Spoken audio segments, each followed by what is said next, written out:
আপনারা শুনছেন MS story box. আসসালামু আলাইকুম প্রিয় লিসেনার, কেমন আছেন সবাই? আশা করি মরিয়মপুরীর গল্পটি আপনাদের অনেক ভালো লাগবে। তো আর বেশি কথা না বাড়িয়ে প্রথমেই শুরু করছি মরিয়মপুরীর কালো জাদুর একটা গল্প। কনকনে শীতের রাত, ঘড়িতে তখন রাত ২টা কি ৩টা হবে, এরকম একটা সময়। হঠাৎ করে ঘুম ভেঙে গেল নাহিদের ঘুম ভেঙে যাওয়ায় ও চোখ খুলে নিজেকে দেখতে পেল এক অজানা জায়গায়, একটা গাছের ডালে শুয়ে আছে। নিজেকে গাছের ডালে শুয়ে থাকতে দেখে নাহিদ অবাক হয়ে এদিক সেদিক তাকিয়ে বলে উঠলেন, আরে আমি এখানে কেন? এটা কোন জায়গা? আমি তোমার ঘরে শুয়েছিলাম, আমি এখানে আসলাম কিভাবে? এই ভেবে গাছ থেকে নেমে নাহিদ বললেন, মা, বাবা, তোমরা কোথায়? আমি এখানে কেন? কেউ কি আছেন এখানে? কেউ শুনছেন কি? কিন্তু নাহিদের কথায় কেউ কোনো সাড়া দিচ্ছেন না। এমন সময় চাঁদের আলোতে নাহিদ একদিকে চিৎকার করতে করতে হাঁটতে লাগলেন। ও যে কোন দিকে যাচ্ছে সেটাও জানে না। তো নাহিদ এভাবে হাঁটতে হাঁটতে একসময় এক জায়গায় দেখেন একজন মানুষ চাদর মুড়ি দিয়ে বসে আছেন। চাঁদের আলোতে স্পষ্ট বোঝা যাচ্ছিল চাদর মুড়িয়ে বসে আছে কেউ।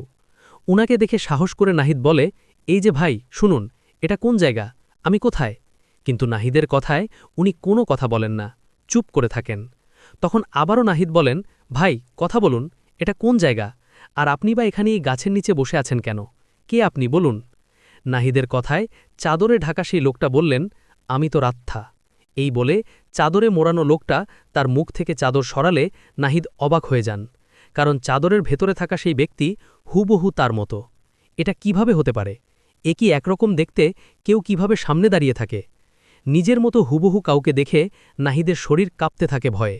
এদিকে তখন নাহিদের সামনে থাকা সেই অবয়বটা ভয়ঙ্কর এক রূপ নিয়ে নাহিদকে বলে, আমি আসছি তোর জীবন নিতে, তুই বাঁচবি না, আমি তোকে নিয়ে যাব। এই বলে সে অবয়বটা ভয়ঙ্কর এক হাসি দেন। সে অবয়বের ভয়ঙ্কর হাসি দেখে নাহিদ সেখানে জ্ঞান হারিয়ে ফেলেন। নাহিদ যখন জ্ঞান ফেরে তখনও দেখেন ও নিজের বিছানায় শুয়ে আছে। ওর পাশে ওর মা বাবা বসা। নাহিদের জ্ঞান ফিরলে ওর মা বাবা বলেন, বাবা নাহিদ, বাবা, কি হয়েছে তোর? তুই আমাদের বাড়ির পেছনের পুকুর পাড়ে জ্ঞান হারিয়ে পড়েছিলি কেন? তুখানে গেলি কিভাবে? মা বাবার কথায় নাহিদ অবাক হয়ে বললেন, আমি তো পুকুর পাড়ে যাইনি বাবা, জানি না কি হলো। আমার ঘুম ভেঙে গেল, আমি দেখলাম আমি এক অজানা জায়গায়। এই বলে নাহিদ সব ঘটনা খুলে বললেন ওর মা বাবাকে। সব ঘটনা শুনে নাহিদের বাবা মা অবাক হয়ে বললেন, এটা কিভাবে সম্ভব? তুই তো সামনে তোর মতো মানুষ দেখলে কিভাবে? এ বলে নাহিদের বাবা মা নাহিদকে গ্রামের একজন হুজুরকে দিয়ে ঝাড়ফুঁক করে নিয়ে আসলেন। নাহিদকে ঝাড়ফুঁক দেয়ায় নাহিদ মনে করলেন আর হয়তো কিছু হবে না বা ঘটবে না, কিন্তু না। সেদিন রাত থেকে নাহিদের সাথে ভয়ের ঘটনা বেড়ে গেল। নাহিদ ভয়ঙ্কর স্বপ্ন দেখতে লাগলেন। শুধু স্বপ্ন না, বাস্তবেও ভয় পেতে লাগলেন। নাহিদ দেখেন একটা ভয়ঙ্কর দেখতে জিন নাহিদের কাছে আসে আর নাহিদকে বলেন, কিরে, যাবি আমার সাথে?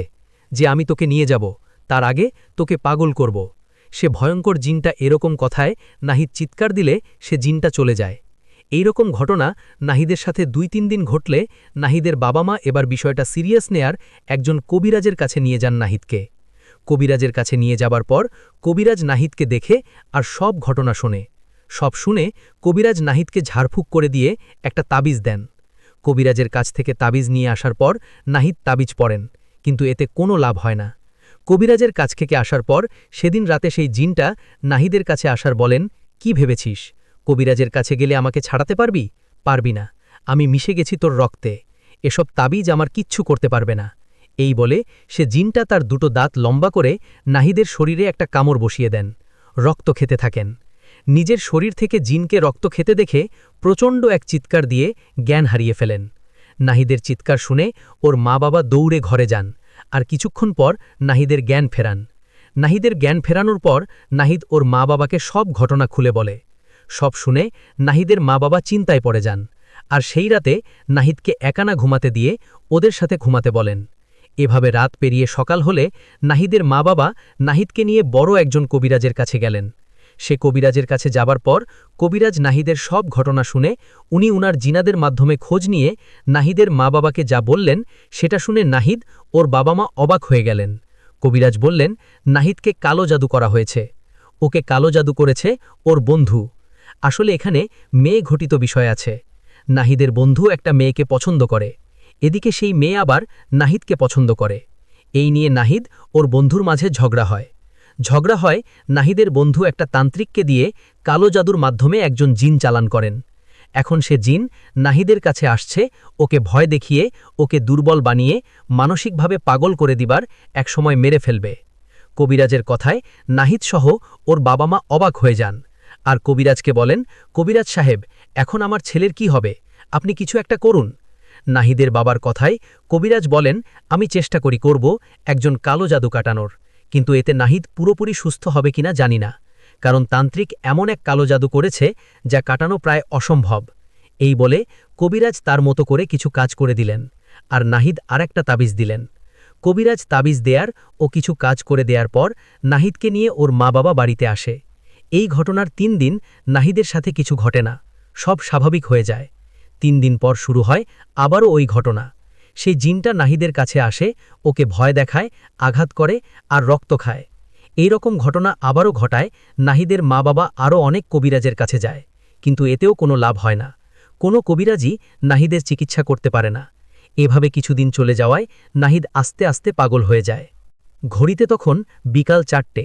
আমি ঘরে শুয়ে তখন মা আমার ঘরে গিয়ে বলল, বাবা নিশাত শোনা, তোর মেজো খালার বাড়ি থেকে খবর পাঠিয়েছিল, তোর খালা নাকি অসুস্থ, আমাকে যেতে বলেছে। আমি তো যেতে পারলাম না, তুই কি দেখে আনা বাবা? মায়ের কথায় আমি বললাম, এখনই যাব নাকি কালকে যাই?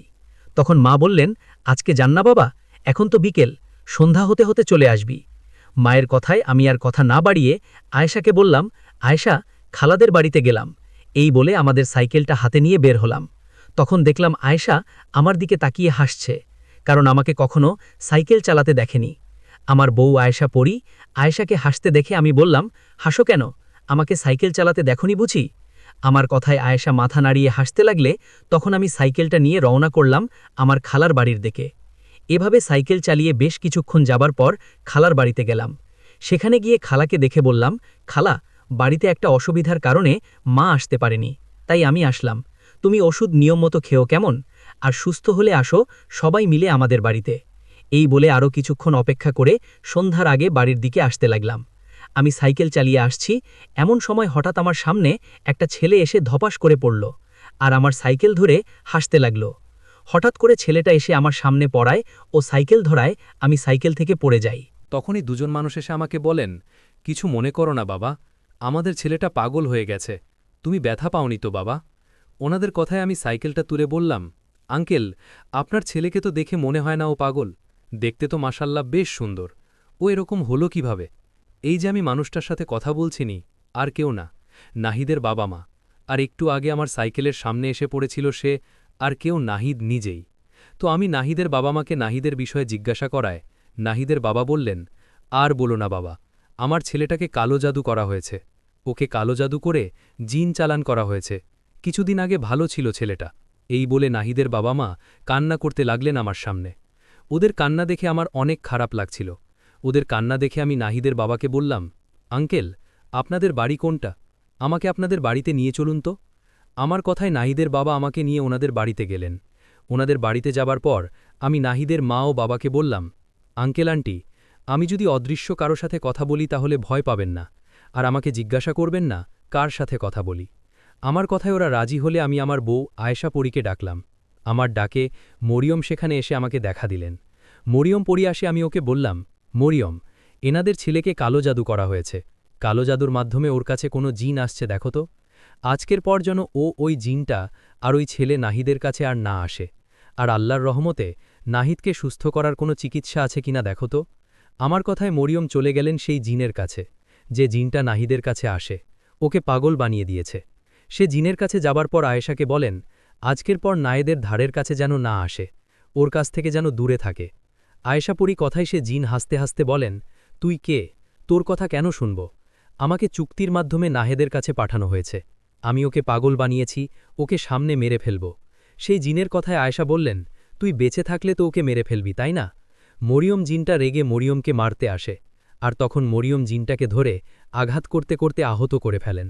জিনটাকে আহত করার পর মরিয়ম জিনটাকে মরিয়মকে বলেন, মরিয়ম, আমাকে না মেরে তান্ত্রিককে গিয়ে বল আমার সাথে চুক্তি ভঙ্গ করতে, কালো জাদু কাটাতে হলে আমি তো নাহিদের পিছু ছেড়ে চলে যাই। জিনটার কথায় মরিয়ম তখনই চলে গেলেন সেই তান্ত্রিকের কাছে। তান্ত্রিকের কাছে যাবার পর মরিয়ম সরাসরি নাহিদের বিষয়ে তান্ত্রিককে বললেন। মরিয়ম বললেন, নাহিদের উপর থেকে সব কালো জাদু কাটিয়ে দিন, ওর সাথে যেন আর কোনো সমস্যা না হয়। মরিয়মের কথায় তান্ত্রিক হাসতে হাসতে বলল, তুই আমাকে হুকুম করিস? জানিস আমি তোর মতো 100টা পরীকে 1 মিনিটে বন্দি করতে পারি? আমাকে হুকুম না করে চলে যায় এখান থেকে। আমি টাকার বিনিময়ে নাহিদের উপর কালো জাদু করেছি, এই কালো জাদু আমি কাটাবো না। তখন মরিয়ম বললেন, শেষবারের মতো বলছি, নাহিদের উপর থেকে কালো জাদু কাটাবে কিনা? মরিয়মের হুমকিতে তান্ত্রিক বলেন, আমাকে হুমকি দেয়া? দাঁড়া। এই বলে তান্ত্রিক মরিয়মকে বন্দি করতে গেলে মরিয়ম তান্ত্রিককে ঠাস করে একটা থাপ্পড় মারলেন। মরিয়ম থাপ্পড় খেয়ে তান্ত্রিক পড়ে গেলেন মাটিতে। তখন মরিয়ম তান্ত্রিককে ধরে শূন্যে তুলে একটা আছড় মারলেন। তখন তান্ত্রিক ব্যথায় চিৎকার করতে করতে মরিয়মকে বললেন, মরিয়ম পুরী, আমাকে আর কিছু করিস না, ঠিক আছে? আমি নাহিদের উপর থেকে কালো জাদু কাটিয়ে দিচ্ছি। এই বলে তান্ত্রিক নাহিদের উপর থেকে কালো জাদু কাটিয়ে দেন। তখন মরিয়ম পুরী ফিরে আসেন আর আমার কাছে আমাকে বলেন, নাহিদের উপর থেকে কালো জাদু কাটানো হয়েছে। আল্লাহর রহমতে নাহিদ আস্তে আস্তে সুস্থ হয়ে যাবে। আর যে ছেলেটাকে নাহিদকে কালো জাদু করেছে তার ক্ষতি হয়ে যাবে। কালো জাদু যে করে, যে মহাপাক করে, তার শাস্তি দুনিয়া ও আখেরাতে 2 জায়গায় হবে। নাহিদকে নামাজ কালাম পড়তে বলবা, আল্লাহর রহমতেও সুস্থ হবে। আমি বাড়িতে গেলাম, তুমি এসো, কেমন? এই বলে আয়েশা চলে গেল। আমি নাহিদের মা বাবাকে সব ঘটনা খুলে বললাম। আমি বললাম, ওর উপর থেকে কালো জাদু কাটানো হয়েছে, এখন থেকে আল্লাহর রহমতে সুস্থ হয়ে উঠবে। ওকে নিয়মিত নামাজ পড়তে বলবেন। এই বলে চলে গেলাম বাড়িতে।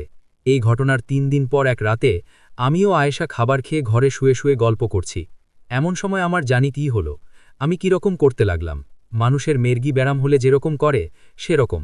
আমার এরকম দেখে আয়েশা আমাকে চেপে ধরে দোয়া পড়তে লাগলেন। এভাবে কিছুক্ষণ চলার পর আমি আবার স্বাভাবিক হলাম। তখন আয়েশা বললেন, নিশা, তুমি একটু অপেক্ষা করো, আমি একটু আসছি। তোমার এটা আর স্বাভাবিক কিছু ছিল না, এটা নিশ্চয়ই কোনো কালো জাদুর প্রভাব। এই বলে আয়েশা চলে গেলেন ওই তান্ত্রিকের কাছে। সেই তান্ত্রিকের কাছে যাবার পর তান্ত্রিক এবার আয়েশাকে দেখে হাসতে হাসতে বলল, মরিয়ম পুরী, তুই আসছিস, জানতাম আসবি। তুই আমাকে থাপ্পড় মেরেছিলি মনে আছে? আমি 3 দিন আগে তোর থাপ্পড় খেয়ে নাহিদের উপর থেকে কালো জাদু তো কাটিয়েছি, এতে নাহিদ সুস্থ হয়ে গেছে। নাহিদ সুস্থ হলেও তোর থাপ্পড় খেয়ে রেগে তোর স্বামীর উপর কালো জাদু করেছি আমি। এখন কি করবি? তোর স্বামীকে কালো জাদু করে মারব আমি। তুই এখন আমার কিচ্ছু করতে পারবি না, কারণ আমার সাথে থাকা 3 জন জিনকে যুদ্ধ করার জন্য তৈরি করে রেখেছি। এই বলে তান্ত্রিক ইশারা করলে 3 জন জিন এসে সেখানে দাঁড়ালেন। তখন আয়েশা রেগে তান্ত্রিককে বললেন, আমার ভালোবাসা আমি কলিজা হলো আমার স্বামী, তুই সেই স্বামীকে কালো জাদু করেছিস। আল্লাহ ছাড়া তোকে আজ কেউ বাঁচাতে পারবে না। এই বলে আয়েশা পরী তান্ত্রিকের সেই 3 জন জিনকে আগে ধরে আঘাত করতে করতে মেরে ফেললেন। এদিকে এই দৃশ্য দেখে তান্ত্রিক ভয় সেখান থেকে পালাতে গেলে আয়েশা তান্ত্রিককে ধরে তুলে এমন আছড় মারলেন যে হাত পা ভেঙে তান্ত্রিক সেখানেই মারা গেলেন। তান্ত্রিক মারা যাবার পর আয়েশা পরী চলে আসলেন বাড়িতে। এরপর থেকে আমার সাথে আর কিছু ঘটেনি। আর ওদিকে নাহিদ আল্লাহর রহমতে ধীরে ধীরে সুস্থ হয়ে ওঠে। প্রিয় লিসেনার, কেমন লাগলো মরিয়ম পুরীর এই গল্পটি? সবাই কমেন্ট করে জানাবেন। এরপর মরিয়ম পুরীর বড় গল্প আসবে, অপেক্ষা করুন। এখন চলে যাচ্ছি রহস্যময় গাহিন করা অন্য একটা গল্প নিয়ে। তুমি মেডিকেলে চান্স পাওয়ার পর বুঝেছি তোমার সাথে সম্পর্ক আর বেশিদিন কন্টিনিউ করা সম্ভব না। তাও টানা 3 বছর কোনো মতো টেকে গেছে। কথাগুলো শুনে তিশা একদম চুপ হয়ে গেল, কোনো উত্তর দিল না। শুধু নীলের কাঁধে মাথা রেখে তার হাতটা শক্ত করে জড়িয়ে ধরে রইল। তারা দুজন নদীর মাঝখানে জেগে থাকা একটা বড় পাথরের উপর বসে আছে। দুজনের পা পানিতে ডুবানো। নদীর জল আজ বেশ শান্ত, কোনো ঢেউ নেই। গোধূলি ফুরিয়ে সন্ধ্যা নেমে এসেছে। নদীর বুকে ধীরে ধীরে কুয়াশার চাদর জমেছে। একটু পরপর তিশা দীর্ঘশ্বাস ফেলছে। তার সে উষ্ণ শ্বাস নীলের ঘরে ঘাড়ে এসে লাগছে। পরিবেশটা বড্ড ভারী। নীল আলতো করে তিশার নাক টিপে দিয়ে নীরবতা ভাঙল। কি ব্যাপার ডাক্তার ম্যাডাম? সে বিকেল থেকে চুপ করে আছেন, কোনো কথা বলছে না কেন? তিশা এবার খুব ক্ষীণ স্বরে উত্তর দিল, উত্তর দেওয়ার মতো ভাষা আমার জানা নেই।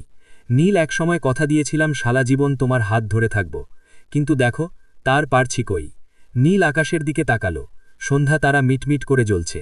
সেদিকে ইশারা করে নীল বলল, ওই যে সন্ধ্যা তারা দেখছ, ওই তারাটা হলাম আমি, আর তুমি হলো সুক্ত তারা, যে কিনা শেষ রাতের আকাশে দেখা দেয়।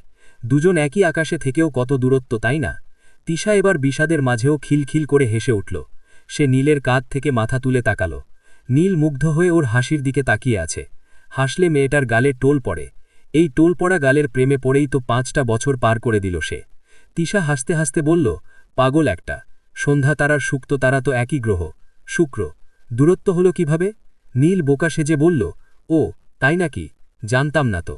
আবার দুজন চুপ করে রইল। চারিদিকে আধার ঘনিয়ে এসেছে। নদীর জল এখন কালো দেখাচ্ছে। তিশা আবার নীলের হাতটা শক্ত করে ধরল, যেন স্পর্শটুকু সে সারা জীবনের জন্য সঞ্চয় করে রাখতে চায়। তারপর ভাঙা গলায় বলল, আজ হয়তো আমাদের শেষ দেখা, আর কখনো দেখা হবে না। সামনের মাস আমার বিয়ে। তোমার কথা মা বাবাকে অনেক বুঝিয়েছি, কিন্তু তারা শুনবে না। তাদের এক কথা, ডাক্তারের সাথে বাউন্ডুলের বিয়ে হতে পারে না। মা বাবাকে কষ্ট দিও না তিশা, তাদের কষ্ট দিয়ে কখনো সুখী হতে পারবে না। তিশা একটা বিষণ্ণ হাসি দিয়ে বলল, তোমাকে কি মনে হয় তাদের পছন্দ করা ছেলেকে বিয়ে করে আমি সুখী হব? কখনোই না। যেখানে তোমার অস্তিত্ব নেই সেখানে সুখ কল্পনা করাটাই হাস্যকর। এই বলে তিশা নীলকে শক্ত করে জড়িয়ে ধরল। কতক্ষণ এভাবে ছিল জানা নেই, হয়তো কয়েক মুহূর্ত, হয়তো অনন্তকাল। তিশা নিজেকে ছড়িয়ে নিয়ে তার উষ্ণ দুই হাতের মুঠি নীলের মুখটা ধরে বলল, নিজের খেয়াল রেখো, আর কখনো আমার কথা ভাববে না। মনে করবে তিশা একটা বেঈমান, যে কিনা কথা দিয়ে কথা রাখেনি। ভালো থেকো নীল, নিজের খেয়াল রেখো। এই বলে তিশার এক মুহূর্ত দেরি করল না। চোখ মুছতে মুছতে দৌড়ে চলে গেল অন্ধকারের দিকে। নীল পিছু ডাকল না, পাথরটার উপর স্থবির হয়ে বসে রইল। 5 বছরের সম্পর্কে রীতি যে এভাবে হবে তা সে কল্পনাও করেনি। নীল মধ্যবিত্ত পরিবারের ছেলে, আর তিশা বড়লোক বাবার আদরের মেয়ে। একসাথে দুজন পড়াশোনা শুরু করলেও তিশা আজ মেডিকেলের ছাত্রী, আর নীল সাধারণ একটা কলেজের ছাত্র। ব্যবধানটা হয়তো এখানেই রচিত হয়ে গিয়েছিল। অন্ধকারের মধ্যে আকাশে নদীর পাড়ে পাথরটার উপর বসে আছে, চোখে পানি চিকচিক করছে, বুকের ভেতরটা ভারী হয়ে আসছে। এমন সময় কেউ একজন তার পাশে এসে বসল। নীল তিশা ফিরে এসেছে ভেবে চমকে উঠে বলল, আবার ফিরে এলে? এক ভারী পুরুষ কণ্ঠে জবাব দিল, যে যায় সে কখনো ফিরে আসে না। নীল ভ্রুকুচকে তার দিকে তাকাল। অন্ধকারে লোকটির চেহারে স্পষ্ট দেখা যাচ্ছে না, শুধু তার অববয় বোঝা যাচ্ছে। নীল জিজ্ঞাসা করল, কে আপনি? আমার নাম রায়েদ আহমেদ। আমি জানি কেন তোমার প্রেমিকা তোমাকে ছেড়ে গেল। নীল অবাক হল, তবুও নিচু স্বরে বলল, আমি গরিব, তাই তাদের স্টেটাসের সাথে আমাদের মেলেনি। বুদ্ধিমান ছিলে। কিন্তু আজ আমি তোমায় এমন একটা কাজের অফার করব যা তোমাকে কিছুদিনের মধ্যে ওদের চেয়ে বেশি ধনী বানিয়ে দেবে। নীলের বুঝতে বাকি রইল না যে লোকটি কোনো অবৈধ কাজের অফার করছে। সে দৃঢ়ভাবে বলল, আমি কোনো অবৈধ কাজ করব না। রায়েদ হাসলেন, এটা অবৈধ না, শুধু একটা মমি এই শহর থেকে অন্য একটা শহরে নিয়ে যেতে হবে। তো আপনি নিজে নিয়ে যেতে চান? আমায় কেন বলছেন? কারণ সেখানে আমি যেতে পারবো না, কিছু নিয়ম আছে, তাই তোমাকে বলছি। টাকা আগেই তোমার পরিবারের কাছে পৌঁছে যাবে। তুমি যদি মাত্র 1 মাসের মধ্যে ধনী হও, তাহলে কিন্তু তোমার প্রেমিকা তোমারই থেকে যাবে। ভেবে দেখো নীল। নীল ভাবল, ওনার প্রস্তাব তো মন্দ নয়। যে কোনো মূল্যে তিশাকে সে চাই। তিশাকে ছাড়া তার জীবন এমনিতেই অর্থহীন। নীল রায়েদের দিকে তাকিয়ে বলল, আমি রাজি, কিন্তু কোথায় সেই জায়গা? রায়েদ উঠে দাঁড়ালেন। নীলও তার পিছু পিছু উঠে এলো। রায়েদ বলতে লাগলেন, এখান থেকে বহু দূরে, চারিদিকে সাইল্যান্ড, ব্ল্যাকআউট ফরেস্ট। অঞ্চলের নাম আর্কিন ভ্যালি, আর গন্তব্য হল দার্শহীন নামের এক প্রাচীন শহর। কেমন অদ্ভুত সব নাম! যেমন অদ্ভুত তেমন ভয়ঙ্কর।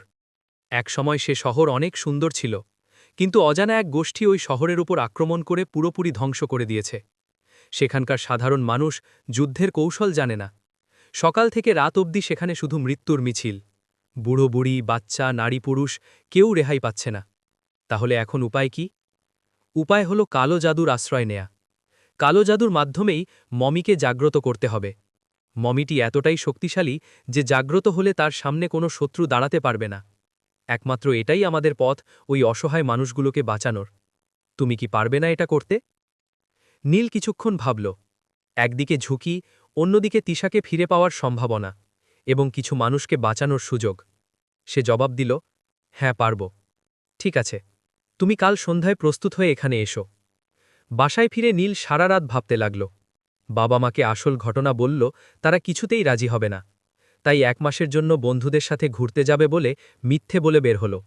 যদিও তারা নিষেধ করেছিলেন, কিন্তু নীল শুনল না। পরদিন সন্ধ্যায় নীল নদীর ধারে এসে দেখল রায়েদ একটা কালো গাড়িতে বসে অপেক্ষা করছেন। রায়েদ তাকে গাড়িতে তুলে নিয়ে সোজা এয়ারপোর্টে এলেন। নীলকে একটা প্রাইভেট প্লেনে তুলে দেয়া হলো। প্রায় 6 ঘন্টা একটানা ওড়ার পর তাকে এক অচেনা জায়গায় নামিয়ে দেয়া হলো। এয়ারপোর্ট থেকে বের হতেই আরেকটা গাড়ি এসে থামল। ভেতর থেকে এক লোক বেরিয়ে এলো। রায়েদ নীলকে আগে সব বলে রেখেছিল। লোকটি বলল, রায়েদ স্যার আপনাকে পাঠিয়েছেন। হ্যাঁ, ঠিক আছে। গাড়িতে উঠে বসুন। নীল কোনো কথা না বলে গাড়িতে উঠল। মনের মধ্যে অজানা ভয় দানা বাঁধছে। না জানি কোন বিপদ অপেক্ষা করছে। ঘণ্টাখানেক পাহাড়ি পথে চলার পর বিশাল এক গহীন জঙ্গলের সামনে এসে গাড়ি থামল। লোকটি নীলকে নামতে বলল। নীল গাড়ি থেকে নামতেই দেখল জঙ্গলের মুখে আরেকজন লোক দাঁড়িয়ে আছে। তার পাশে একটা প্রাচীন কারুকাজ করা কাঠের বাক্স, যেটা দেখলেই বোঝা যায় এর ভেতরে মমি আছে। বাক্সটি টেনে নেয়ার জন্য নিচে চাকা লাগালো। গাড়িটি নীলকে নামিয়ে দিয়ে চলে গেল। বাক্স নিয়ে দাঁড়িয়ে থাকা লোকটি একটা বড় ব্যাগ নীলের হাতে দিয়ে বলল, এটার ভিতরে পর্যাপ্ত খাবার, শক্তিশালী টর্চ, ম্যাপ এবং প্রয়োজনীয় জিনিসপত্র আছে। তুমি এটা নিয়ে জঙ্গলের ভিতরে সরু পথ ধরে সোজা হাঁটতে থাকবে। পথিমধ্যে একটা অতির পরিত্যক্ত কুঠির পাবে। সেখানে রাতে বিশ্রাম নেবে। এই জায়গাটা এখনও পর্যন্ত নিরাপদ, তাই ভয় পাওয়ার কোনো কারণ নেই। আর হ্যাঁ, সাবধান, ভুলেই মমির বাক্স খুলবে না। ঠিক আছে, মনে থাকবে? লোকটি ইশারা করতে নীল সে মমির বাক্সের সাথে লাগানো দড়ি ধরে টান দিল। সে প্রচণ্ড অবাক হল। মমির বাক্সটা দেখতে যতটা ভারী মনে হয়েছিল, আসলে ওজনে ততটা নয়, বরং এত হালকা যে মনে হচ্ছে ভেতরে কিছুই নেই। সে জঙ্গলের মধ্যে সরু পথ দিয়ে এগিয়ে যাওয়ার জন্য পা বাড়াল। কয়েক কদম যাওয়ার পর কি যেন ভেবে নীল পেছনে তাকাল। কিন্তু এ কি? সেই লোকটি আর নেই। আশেপাশে কোথাও কেউ নেই, শুধু ঝি পোকার ডাক আর বাতাসের শব্দ। নীল চমকে উঠল। এত তাড়াতাড়ি সে কোথায় গেল? আর কে ছিল সে? জনমানবহীন গহীন আরণ্য।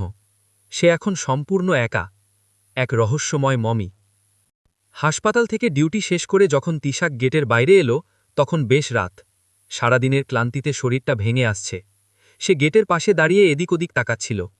ভাইয়ার গাড়িটা আসার কথা। ঠিক তখন একটা চকচকে কালো রঙের গাড়ি এসে ব্রেক কষল, ঠিক তার পায়ের কাছে। প্রথমে ভ্রুক্ষেপ করল না, ভাবল হয়তো কোনো রোগীর লোক এসেছে। কিন্তু আচমকায় গাড়ির দরজা খুলে গেল। ভেতর থেকে নেমে এলো এক দীর্ঘদেহী পুরুষ। লোকটির উচ্চতা সাধারণের চেয়ে অনেকটাই বেশি। পরনে কালো জ্যাকেট, চোখে মুখে কঠিন ভাব।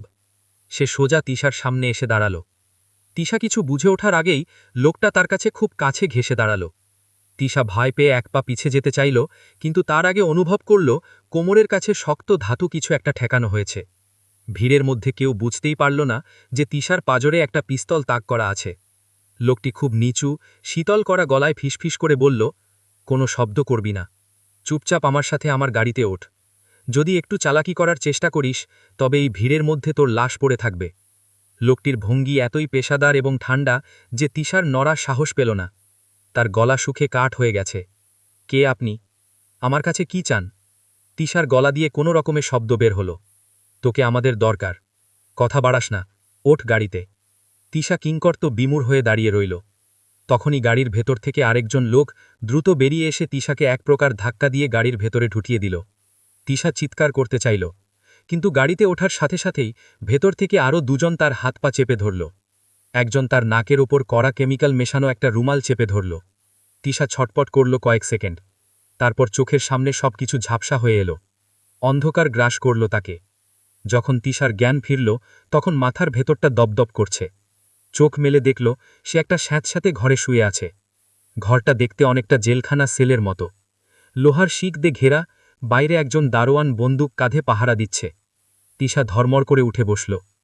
আবছা দেখল ঘরের এক কোণে আরও কয়েকজন মেয়ে গুটিসুটি মেরে বসে আছে। তাদের মধ্যে একজনকে দেখে তিশা চমকে উঠল।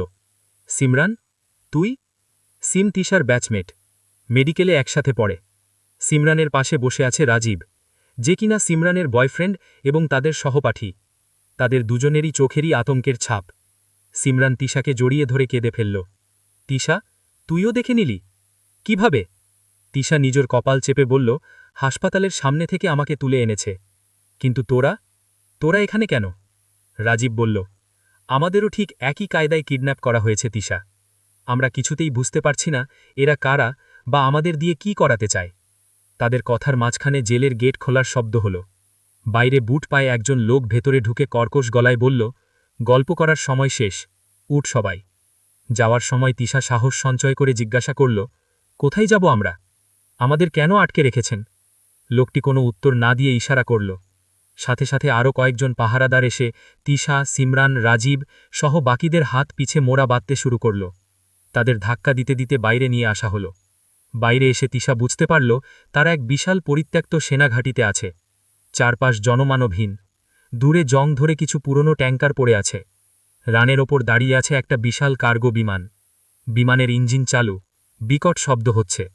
তাদের জোর করে সেই বিমানের দিকে নিয়ে যাওয়া হলো। তিশা শরীরের সর্বশক্তি দিয়ে নিজেকে ছাড়ানোর চেষ্টা করল, টানা হিচড়া করল, কিন্তু শক্তিশালী লোকগুলোর সাথে সে পেরে উঠল না। তাদের বস্তার মতো করে বিমানের ভেতরে ছুঁড়ে ফেলা হলো। বিমানের ভেতরটা বেশ অন্ধকার। দরজা বন্ধ হওয়ার পর এক ঘুমট পরিবেশ তৈরি হল।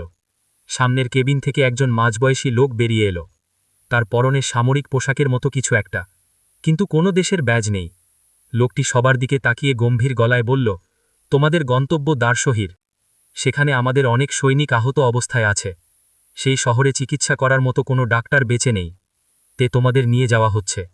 দারশহির নামটা শুনে তিশার বুকের ভেতরটা কেঁপে উঠল। নামটা যেমন অদ্ভুত। আবার অপরিচিত।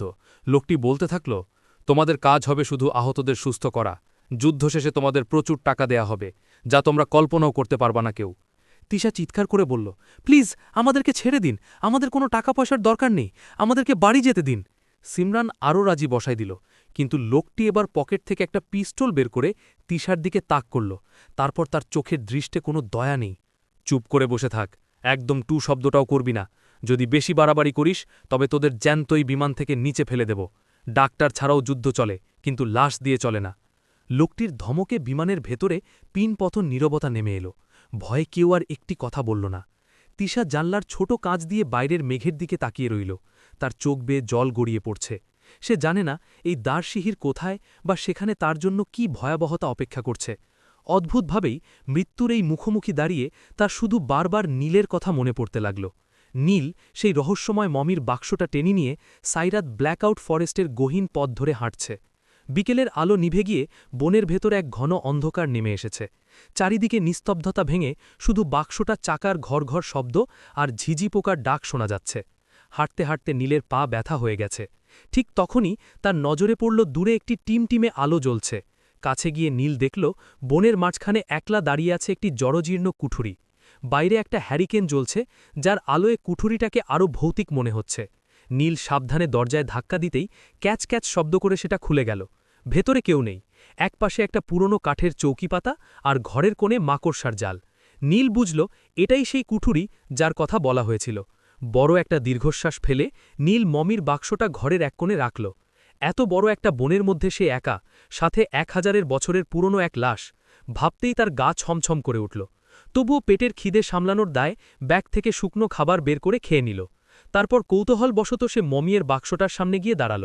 কফিনের গায়ে অদ্ভুত সব লতাপাতা আর মিশরীয় ভাষায় হাইরোফগ্লিফিক্স আঁকা। নীল হাত দিয়ে আলতো করে স্পর্শ করল। লেখাগুলোর মানে সে কিছুতেই বুঝতে পারল না, কিন্তু কাঠটা অস্বাভাবিক রকমের ঠান্ডা। ক্লান্ত শরীরটা চোখের ওপর এলেই নীল চোখের পাতা ভারী হয়ে আসছে। ঠিক যখনই তন্দ্রাচ্ছন্ন ভাবটা এসেছে, তখনই মনে হলো কেউ যেন ফিসফিস করে তার নাম ধরে ডাকল, নীল, নীল। ধর্মর করে উঠে বসল। তার বুকের ভেতরে ধাপ ধাপ করছে। হঠাৎ সে খেয়াল করল পুরো ঘরটা এক অদ্ভুত নীলচে আলোয় ভরে গেছে। আলোর চোখ খুঁজতে গিয়ে তার চোখ আটকে গেল কোনায় রাখা সেই মমির কফিনে। কফিনের ঢাকনার নিচে থেকে তীব্র আলো ঠিকরে বের হচ্ছে, যেন ভেতরের কিছু একটা বাইরে বেরিয়ে আসার জন্য ছটফট করছে। নীলের গলা শুকিয়ে কাঠ হয়ে গেল। সে ঢোক গিলল, কিন্তু নড়তে পারল না। ভয়ে তার হাত পা অবশে আসছে। ঠিক সেই মুহূর্তেই দপ করে আলোটা নিভে গেল। ঘরটা আবার আগের মতোই অন্ধকারে ডুবে গেল। নীল কাপা কাপা হাতে টর্চটা জ্বালালো। আলো ফেলে দেখল সব স্বাভাবিক। কফিনটা ওভাবেই পড়ে আছে। নীল সাহস করে কাছে যাওয়ার চেষ্টা করল, কিন্তু পারল না। অজানা এক আতঙ্ক তাকে ঘিরে ধরল। হাতে ঘড়ি নেই, সময় কতটা জানার উপায় নেই। বাকি রাতটুকু সে আর চোখের পাতা এক করতে পারল না। ঠাই বসে রইল চোখের ওপরে। সকাল হতেই নীল দেরি না করে আবার হাঁটতে শুরু করল। ভোরের আলোয় জঙ্গলটা কিছুটা কম ভয়ঙ্কর লাগছে, কিন্তু বেশিক্ষণ হাঁটতে হল না। কিছুদূর যেতেই সে দেখল বনের মধ্যে বেশ কিছু তাঁবু টাঙানো, যেন সামরিক ক্যাম্প।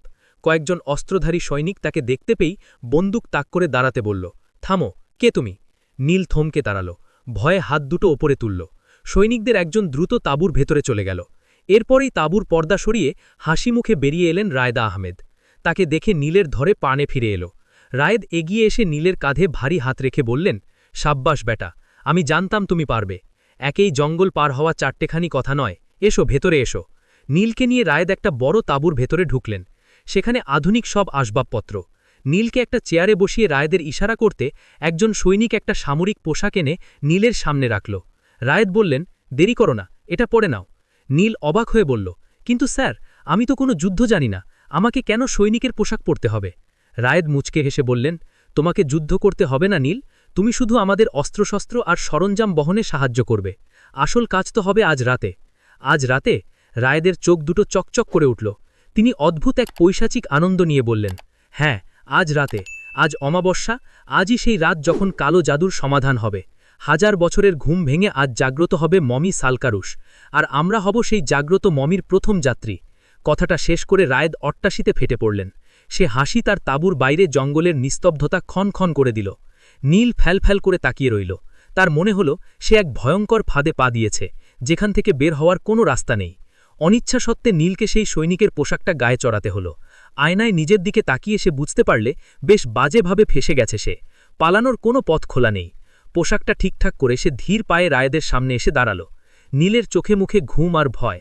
সে রায়েদকে সরাসরি জিজ্ঞাসা করল, আপনি তো বলেছিলেন শুধু মমিটা পৌঁছে দিলে আমার কাজ শেষ, তাহলে এখন এই পোশাক, এই প্রস্তুতি কেন? রায়েদ একটা সিগারেট ধরাচ্ছিলেন। তিনি আয়েশ করে ধোঁয়া ছেড়ে হেসে বললেন, আরে বোকা ছেলে, তোমাকে 1 মাসের সময় কি এমনি এমনি দিয়েছে? এতগুলো টাকা কমাতে হলে একটু তো খাটতে হবে। আমাদের সাথে থাকো, কাজ করো, আখেরে তোমারই লাভ। নীল কোনো উত্তর দিল না, চুপ করে বসে রইল তাঁবুর বাইরে। সৈনিকরা তখন ব্যস্ত হাতে ভারী সব অস্ত্রশস্ত্র প্রস্তুত করছে। বারুদের গন্ধে বাতাস ভারী হয়ে উঠেছে। নীর কৌতূহল চাপতে না পেরে আবার প্রশ্ন করল, আচ্ছা, একটা বিষয় বুঝলাম না, মৃত মানুষ তো কখনো জ্যান্ত হয় না, তাহলে 1000 বছরের এই মমি জাগ্রত হবে কি করে? এটা কি আদৌ সম্ভব? নীলের কথা শুনে রায়েদ অট্টাশিতে ফেটে পড়লেন। হাসি থামিয়ে তিনি নীলের দিকে ঝুঁকে এসে ফিসফিস করে বললেন, সাধারণ নিয়মে মৃত মানুষ বাঁচে না, ঠিক, কিন্তু আমরা তো ওকে সাধারণ নিয়মে বাঁচাবো না। কালো জাদুর মাধ্যমে নরক থেকে এক শক্তিশালী পিশাচ বা অতৃপ্ত আত্মাকে এই মমির শরীরে প্রবেশ করানো হবে। এই মমিটা হবে সেই পিশাচের আধার। এটা আমাদের যুদ্ধে জয়ী হওয়া গোপন এবং অন্যতম কৌশল, যা আজ পর্যন্ত কেউ প্রয়োগ করার সাহস পায়নি। নীলের চোখ বড় বড় হয়ে গেল। সবিশ্বাসের সুরে বলল, এভাবে কি সম্ভব? কেন সম্ভব নয়? বিজ্ঞান যেখানে শেষ, সেখান থেকে কালো জাদু শুরু। শুধু নিজের চোখেই দেখে যাও। কিছুক্ষণের মধ্যেই সব প্রস্তুতি শেষ হলো। সৈনিকরা অস্ত্রশস্ত্র নিয়ে খোলা জিপ আর ট্রাকগুলোতে উঠে পড়ল। রায়েদ ইশারা করতে একজন সৈনিক নীলকে জোরে এক করে একটা গাড়িতে তুলে নিল। কনভয় চলতে শুরু করল। জঙ্গলে আঁকাবাঁকা পথ পেরিয়ে গাড়িগুলো যখন শহরের সীমানায় ঢুকল, তখন দুপুর গড়িয়ে বিকেল। শহরের নাম দার্শির। একসময় যে শহরটা অসম্ভব সুন্দর আর জাঁকজমকপূর্ণ ছিল, তা এর ধ্বংসাবশেষ দেখলেই বোঝা যায়। রাস্তার দুই পাশে বড় বড় অট্টালিকাগুলো এখন কঙ্কালের মতো দাঁড়িয়ে আছে। কোথাও ছাদে ধস পড়েছে, কোথাও দেওয়াল জুড়ে আগুনের কালচে দাগ। রাস্তায় জমাট বাঁধা রক্তের ছাপ আর বাতাসে পচা লাশের গন্ধ। চারিদিকে খা করছে। জনমানবের কোনো চিহ্ন নেই, যেন এক ভুতুরে নগরী। হঠাৎ গাড়ির সামনে রাস্তার ধারে ধ্বংসস্তূপের উপর এক বৃদ্ধকে বসে থাকতে দেখা গেল। জরাজীর্ণ পোশাক, চামড়া কুঁচকে যাওয়া বৃদ্ধটি শূন্য দৃষ্টিতে তাকিয়ে আছেন। চোখে মুখে রাজ্য ক্লান্তি আর দৃষ্টান্তের ছাপ। গাড়িটার তার কাছাকাছি আসতেই সামনে সিটে বসা এক সৈনিক নির্দ্বিধায় তার দিকে বন্দুক তাক করল। বিকট শব্দে একটা গুলি ছিটকে গেল। নীল কিছু বুঝে ওঠার আগেই দেখল বৃদ্ধের মাথাটা এফোরফোর হয়ে গেল। রক্তে ভেসে গেল সবটা। নিথুর দেহটা ঢলে পড়ল মাটিতে। নীল আতঙ্কে চিৎকার করে উঠল, এ কি করলেন? উনি তো নিরস্ত্র ছিলেন, একটা বৃদ্ধ মানুষকে কেন মারলেন? ঠিক তখনই পাশের সিটের আরেক সৈনিক নীলের মাথায় শক্ত বন্দুকের নল ঠেকিয়ে কর্কশ গলায় বলল, চুপ, একদম চুপ করে থাক। আর একটা কথা বললে তোকে এভাবে রাস্তায় ফেলে যাব। নীল ভয়ে কুকড়ে গেল। কনভয় এবার শহরের ভেতর দিয়ে একটা লোকালয় বা গ্রামের মতো এলাকায় ঢুকল। গাড়িগুলোর শব্দ শুনে ঘর বাড়ি ছেড়ে মানুষজন ভয়ে দিকবিদিক জ্ঞানশূন্য হয়ে পালাতে লাগল। তাদের দেখে মনে হলো তারা সাধারণ গ্রামবাসী। ঠিক তখনই শুরু হলো এক নারকীয় তাণ্ডব। প্রায়দের নির্দেশে প্রত্যেক সৈনিক এলোপাথারি গুলি ছুটতে শুরু করল। ঘর বাড়ি, দোকানপাট, মানুষ যার সামনে পড়ছে সব ঝাঁঝরা করে দেয়া হচ্ছে। চোখের সামনে নীল দেখল কেউ দৌড়াতে গিয়েও গুলি খেয়ে পড়ে যাচ্ছে। কোনো মা তার সন্তানকে বাঁচাতে গিয়ে নিজেই লুটিয়ে পড়ছে। কিছুক্ষণের মধ্যেই পুরো এলাকাটা লাশের স্তূপে পরিণত হল। মানুষের আর্তনাদে আকাশ বাতাস ভারী হয়ে উঠল। নীল আর সহ্য করতে পারল না। তার দুচোখ দিয়ে ঝরঝর করে পানি পড়তে লাগল। সে কাঁপা কাঁপা গলায় পাশের সৈনিককে জিজ্ঞাসা করল, কেন, এই নিরাপদ মানুষগুলোকে কেন হত্যা করলেন আপনারা? এদের কি দোষ ছিল? সে একটি নির্বিকার ভঙ্গিতে ম্যাগাজিন লোড করতে করতে বলল, এদের দেখে মাসুম মনে হচ্ছে। এরা আর এদের গোষ্ঠীর লোকের আগে আমাদের বহু মানুষকে হত্যা করেছে, তাই এটা শোধ। সৈনিকের কথাটা নীলের কানে পৌঁছল ঠিকই, কিন্তু বিশ্বাস হল না। যাদের সে পালাতে দেখল তাদের চোখে ছিল শুধু বাঁচার আকুতি, খনিদের হিংস্রতা নয়। নীল বুঝতে পারল সে এক ভয়ঙ্কর নরপিশাচের দলের সাথে জড়িয়ে পড়েছে, যেখানে মানুষের কোনো স্থান নেই। তিশা, সিমরান আর রাজীবকে ধাক্কা দিতে দিতে একটা বিশাল হলঘরের মতো জায়গায় নিয়ে আসা হলো। জায়গাটা আসলে একটা পুরনো হাসপাতাল, তবে এখন তার জৌলস কিছুই নেই। চারিদিকে শুধু ভাঙাচোরা আসবাবপত্র, ওষুধের কৌটো, গন্ধের সাথে মিশে আছে রক্তের ভ্যাপসা গন্ধ। মেঝেসহ সব জায়গায় অসংখ্য আহত সৈনিক শুয়ে আছে। কারোর হাত নেই, কারোর পা উড়ে গেছে, কেউ যন্ত্রণায় বিকট শব্দে কাতরাচ্ছে। একজন ভারী চেহারার লোক তাদের সামনে এসে দাঁড়াল। হাতে একটা লাঠি সে সৈনিকদের ইশারা করে বলল, তোমাদের কাজ হলো এদের চিকিৎসা করা, যত দ্রুত সম্ভব এদের সুস্থ করে তোলো। রক্ত আর কাটাছেঁড়া দেখে সিমরান ভয়ে পিছে গেল। সে কাঁপা কাঁপা গলায় প্রতিবাদ করল, আমার মেয়ে মানুষ হয়ে পরপুরুষের চিকিৎসা করতে পারব না, আমাদের ছেড়ে দিন। কথাটা শেষ হতে না হতেই লোকটি প্রচণ্ড রাগে সিমরানের দিকে তেড়ে এলো। লাঠিটা মেঝেতে ঠুকে চিৎকার করে বলল, ডাক্তার হয়েছিস কি বসে বসে টাকা কামানোর জন্য? আর এখানে কোনো বাজবিচার চলবে না। যেটা বলা হয়েছে চুপচাপ সেটা কর, নয়তো এখানেই পুঁতে ফেলব। সিমরান ভয়ে কেঁদে ফেলার উপক্রম হল। পরিস্থিতি খারাপ বুঝতে পেরে তিশা দ্রুত সিমরানের কাঁধে হাত রাখল, চোখের ইশারায় তাকে শান্ত হতে বলল। লোকগুলো সেখান থেকে সরে যেতেই তিশা ফিসফিস করে বলল, সিমরান প্লিজ চুপ করো, দেখছিস না কতটা হিংস্র? আমরা এখানে বাজেভাবে ফেসে গেছি, এখন পালানোর কোনো উপায় নেই। আপাতত যান বাঁচাতে চাইলে মুখ বুঝে সব সহ্য করতে হবে, আমাদের বেঁচে থাকাটা জরুরি। এদিকে জঙ্গলের সেই ক্যাম্পে নীল একটা কাঠের গুড়ির ওপর চুপচাপ বসে আছে। সন্ধ্যা গুড়িয়ে রাত নেমেছে। ক্যাম্পের পরিবেশটা আজ বড্ড ভারী। রায়েদ আহমেদ হাতে একটা মদের বোতল নিয়ে টলতে টলতে নীলের পাশে এসে বসল। বোতলের চিপি খুলতেই মদের উৎকট গন্ধে নীলের নাড়িভুড়ি উল্টে আসার জোগাড়। সে কোনো মতে হাত দিয়ে নাক চেপে ধরল। নীলের এই অবস্থা দেখে রায়েত কুৎসিত একটা হাসি দিয়ে বলল, পুরুষ মানুষের মদের গন্ধা সহ্য করা উচিত যুবক। যেন কেন? কারণ এই তরল আগুন পেটে পড়লে মানুষ সব ব্যথাবেদনা ভুলে যায়, বিবেকের দংশন আর থাকে না। নেবে নাকি এক ঢোক? নীল ঘৃণা ভরা চোখে তাকিয়ে বলল, না, সাধুপুরুষ। রায়েত বিদ্রুপের হাসি হাসল। কিছুক্ষণ পর রায়ে উঠে দাঁড়াল। ক্যাম্পের বিস্তর ৪-৫ জন সৈনিককে ডাকল। তারা ধরাধরি করে সে মমের বাক্সটা নিয়ে জঙ্গলেও আরও গহীনের দিকে রওনা দিল। নীলকে বলা হলো ক্যাম্পে অপেক্ষা করতে। নীল অসহায়ভাবে তাকিয়ে দেখল তারা অন্ধকারের মধ্যে মিলে যাচ্ছে। রায়েদাত তার সঙ্গীরা মমিটাকে নিয়ে জঙ্গলের গভীরে লোকচক্ষুর অন্তরালে এক প্রাচীন পাথরের বেদির ওপর রাখল। জায়গাটা এমনিতেও গা ছমছমে, তার ওপর চারপাশের মশালগুলোর আলো আধারিতে এক ভৌতিক পরিবেশ তৈরি হয়েছে। বেদির চারপাশে আগে থেকে হাত পা ও মুখ বাঁধা অবস্থায় ৫টি কম বয়সী মেয়েকে বসে রাখা হয়েছে। তাদের চোখে মুখে মৃত্যু ভয়। রায়ে দিকিয়ে গিয়ে মমির বাক্সের ঢাকনাটা সরাল। কিন্তু অদ্ভুত ব্যাপার, কফিনের ভিতরে কোনো মমি নেই। বুকের কাছে রাখা আছে একটা জরাজীর্ণ প্রাচীন বই। রায়েদ অতি সাবধানে বইটা হাতে তুলে নিল। বইটা খুলতেই চারপাশের বাতাস যেন ভারী হয়ে উঠল। রায়েদ অদ্ভুত এক ভাষায় কর্কশ কণ্ঠে মন্ত্র পড়তে শুরু করল। মন্ত্র উচ্চারণের সাথে সাথে জঙ্গলে শুশু করে বাতাস বইতে শুরু করল। গাছের পাতাগুলো পাগলের মতো নড়তে লাগল। কিছুক্ষণ মন্ত্র পড়ার পর রায়েদ ইশারা করতে একজন সৈনিক একটা মেয়েকে টেনে হিচড়ে মমির কফিনের কাছে নিয়ে এলো। মেয়েটি বাঁচার জন্য ছটফট করছিল, কিন্তু সৈনিকটি নির্দয়ভাবে তার গলায় ধারালো ছুরি চালিয়ে দিল। ফিনকিতে রক্ত ছিটকে পড়ল কফিনের ভেতরে। এভাবে একে ৫টি মেয়েকেই নির্মমভাবে বলি দেয়া হল। ৫ম মিনিটে রক্ত পড়ার সাথে সাথে কফিনের ভেতর থেকে প্রচণ্ড তীব্র নীলচে আলো বিচরিত হতে শুরু করল। সে আলো এতটাই তীব্র যে মশালের আলো তার কাছে ম্লান হয়ে গেল। রায়ে উম্মাদের মতো মন্ত্র পড়ে যাচ্ছে।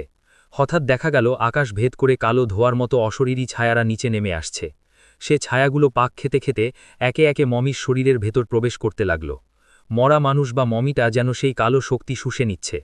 এক পৈশাসিক শক্তিতে পুরো জঙ্গলকে পুরল। সেই তীব্র নীল আলো আর কালো ছায়ার খেলা থামতেই এক হারিম করা অদৃশ্য দেখা গেল। কফিনের ভেতর থেকে ধীরে ধীরে উঠে দাঁড়ালো ১০০০ বছরের পুরনো মমি। তার সারা শরীর জরাজীর্ণ সাদা ফিতে দিয়ে শক্ত করে পেঁচানো, মুখের অর্ধেকটা ঢাকা আর বাকি অর্ধেকটা উন্মুক্ত। সেখানে প্রচণ্ডরা মাংস আর হাড় দেখা যাচ্ছে। মুখের একপাশ যেন কোনো বন্য পশু খুব খেয়েছে। বিভৎস আর ভয়ঙ্কর সে চেহারা। তার কোটরের ভেতর দুটো চোখ দাউ দাউ করে জ্বলছে, আগুনের মতো লাল হয়ে। রায়েদ এবং তার সঙ্গীরা ভয় এবং শ্রদ্ধায় কাঁপতে কাঁপতে তার সামনে হাঁটু গেড়ে বসল। জঙ্গলের বাতাস তখনও ভারী, যেন প্রকৃতির শ্বাস বন্ধ হয়ে আছে। গম্ভীর এক কণ্ঠে মমি সালকারুস কথা বলে উঠল। তার কণ্ঠস্বরে যেন পাতালপুরের প্রতিধ্বনি। তোরা আমায় অনন্ত ঘুমের দেশ থেকে মুক্ত করেছিস। তোদের প্রতি আমি প্রসন্ন। বল কি চাস তোরা? আমি তোদের সব ইচ্ছা পূরণ করব। রায়েদ মাথা তুলে সাহসে বুক বাঁধল। তার চোখে ক্ষমতার লোভ ঝক করছে। আমাদের একটাই ইচ্ছা, আমরা এই আরকান ভ্যালি এবং তার আশেপাশের পুরো এলাকা দখল করতে চাই। এখানে আমার নিজেদের সাম্রাজ্য গড়ে তুলব, যেখানে আপনার আর আমাদের রাজত্ব চলবে। সার্কারুজার জ্বলন্ত লাল চোখ দুটো একবার চারপাশ বুলে নিল, তারপর পৈশাচিক হাসি হেসে বলল, খুব তাড়াতাড়ি তোদের সেই ইচ্ছা পূর্ণ হবে। এই বলে সে ধীরে কিন্তু ভারী পদক্ষেপে সামনের দিকে অগ্রসর হতে লাগল। তার প্রতিটি পদক্ষেপে মাটি কেঁপে উঠছে। এদিকে ক্যাম্পে নীল একা বসে আছে, তার চারপাশে 2-3 জন সৈনিক পাহারায়। হঠাৎ রাতের নিস্তব্ধতা ভেঙে গুলির আওয়াজ ভেসে এলো। নীল চমকে পেছনে তাকাতেই দেখল, ক্যাম্পের দিকে লক্ষ্য করে এলোপাতারে গুলি চালাতে লাগল 2-3 জন অচেনা লোক। ছুটে এসেছে, হয়তো তারা কোনো বিদ্রোহী গ্রুপ বা বেঁচে যাওয়া গ্রামবাসী। চোখের পলকে নীলের পাহারায় থাকা 2 জন সৈনিক গুলি খেয়ে লুটিয়ে পড়ল। নীল বুঝল এখানে থাকা মানেই নিশ্চিত মৃত্যু। সে জীবন বাঁচাতে দৌড় দিল, কিন্তু শেষ রক্ষা হল না। একটা তপ্ত বুলেট এসে লাগল তার পিঠে, আরেকটা ঠিক হাঁটুর নিচে। যন্ত্রণায় কুকড়ে উঠে সে মুখ থুবড়ে মাটিতে পড়ে গেল। রক্তে ভিজে যাচ্ছে মাটি। ঝাপসা চোখে দেখল আক্রমণকারীরা তার দিকে এগিয়ে আসছে, তাকে শেষ করে দেওয়ার জন্য। নীল যখন চোখ বুজে মৃত্যুর প্রহর গুনছিল, ঠিক তখনই এক বিশাল ছায়া তার ওপর এসে পড়ল। চোখ মেলে দেখল সে ভয়ঙ্কর মমি সার্কারুস তার সামনে ঢালের মতো দাঁড়িয়ে আছে। আক্রমণকারীরা সার্কারুসকে দেখে ভরকে যায় না, আরও ক্ষিপ্ত হয়ে তার দিকে গুলি চালাতে লাগল। কিন্তু অবাকাণ্ড, বুলেটগুলো তার শরীরে আঘাত করছে ঠিকই, কিন্তু কোনো ক্ষতি করতে পারছে না, যেন ধুলোবালির মতো ঝরে পড়ছে। সার্কারুস বিরক্ত হয়ে গর্জে উঠলেও সে চোখের পলকে এক আক্রমণকারীর সামনে গিয়ে তার বুকের ভিতরে হাত ঢুকিয়ে দিল। কোনো বাধা ছাড়াই হাড় মাংস ভেদ করে এক টানে তার কলিজাটা শরীর থেকে বের করে আনল। লোকটি চিৎকার করার সুযোগও পেল না। বাকি 2 জনের একজন ভয়ে কাঁপতে কাঁপতে গুলি চালাচ্ছিল। সার্কারুস তাকে এক হাতে শূন্যে তুলে ধরল, তারপর পাশের একটা মোটা গাছের গুড়ির সাথে সজোরে আছড়ে মারল। লোকটার মাথা থেতলে রক্ত বেরোতে লাগল। শেষজন এসব দেখে দৌড়ে পালানোর চেষ্টা করল। সার্কারুস হাসল, তার হাতটা বাড়িয়ে দিল, আর অবিশ্বাস্যভাবে সে হাত সাপের মতো লম্বা হয়ে দৌড়তে থাকা লোকটির পা চেপে ধরল। তারপর তাকে টেনে কাছে এনে 2 হাতে 2 পা ধরে একটানে শরীরটাকে চিরে 2 ভাগ করে ফেলল। রক্ত আর নাড়িভুড়িকে জঙ্গলে ভেসে গেল। রায়েদ এবং বাকিরা যখন ঘটনাস্থলে পৌঁছল, তখন সব শান্ত। সার্কারুস দাঁড়িয়ে আছে লাশের স্তূপের মাঝে। রায়েদ দৌড়ে নীলের কাছে এলো। নীলের অবস্থা খুব একটা ভালো না, শরীর থেকে প্রচুর রক্ত বেরিয়ে গেছে। জ্ঞান নেই বললেই চলে, তবে শ্বাস চলছে ক্ষীণভাবে। তাড়াতাড়ি ওকে গাড়িতে তোলে। তারপর রায়েদ চিৎকার করে হুকুম দিল, হাসপাতালে নিয়ে চলো, ওকে মরতে দেয়া যাবে না, ও আমাদের অনেক কাজের সাক্ষী। নীলকে ধরাধরি করে একটা জিপে তোলা হলো। গাড়িটা দ্রুত গতিতে সেই পরিত্যক্ত হাসপাতালের দিকে ছুটল, যেখানে হয়তো তিশা অপেক্ষা করছে তার ভাগ্যের এক নির্মম পরিহাস দেখার জন্য। হাসপাতালটার ভাঙাচোরা দেয়াল আর স্যাঁতস্যাঁতে মেঝের মাঝে কিছু প্রাণের সঞ্চার হয়েছে। তিশা, সিমরান, রাজীবের আপ্রাণ চেষ্টায় বেশ কয়েকজন সৈনিক মোটামুটি সুস্থ উঠেছে, তবে পরিস্থিতিটা এখনও অসহনীয়। চারিদিকে রক্তের দাগ, পচা গন্ধ আর ওষুধের গন্ধ মিলেমিশে একাকার হয়ে আছে। রাতে তাদের জন্য যে খাবার দেয়া হয়েছে তা দেখে সিমরানের গা গুলিয়ে গেল। বাসি রুটি আর ডাল, তা পচা গন্ধে ভরা। সে প্লেটটা ঠেলে দিয়ে বলল, এই পচা গন্ধের মধ্যে বসে এই খাবার মুখে দেব কি করে? বমি আসছে আমার। রাজীব দীর্ঘশ্বাস ফেলে বলল, খেয়ে নাও সিমরান, জানি কষ্ট হচ্ছে, কিন্তু না খেলে শরীর দুর্বল হয়ে যাবে, তখন আমরা নিজেরাই অসুস্থ হয়ে পড়ব। এই নরকে টিকে থাকতে হলে গায়ের জোরটা দরকার। সিমরান চোখ মুছে বলল, জানি না কবে মুক্তি পাবো এখান থেকে, আজ কি কোনোদিন বাড়ি ফিরতে পারব? তিশা চুপচাপ তার প্লেটের দিকে তাকিয়েছিল। সিমরানের কথায় সে মুখ তুলে বলল, মুক্তি এমনি এমনি মিলবে না রে, ওরা আমাদের স্বেচ্ছায় যেতে দেবে বলে মনে হয় না। আমাদের পালানোর ছাড়া কোনো গতি নেই, সুযোগ খুঁজছি আমি। কোনো মতে খাওয়া শেষ করে ওরা মেঝের এক কোনায় কম্বল পেতে শুয়ে পড়ল।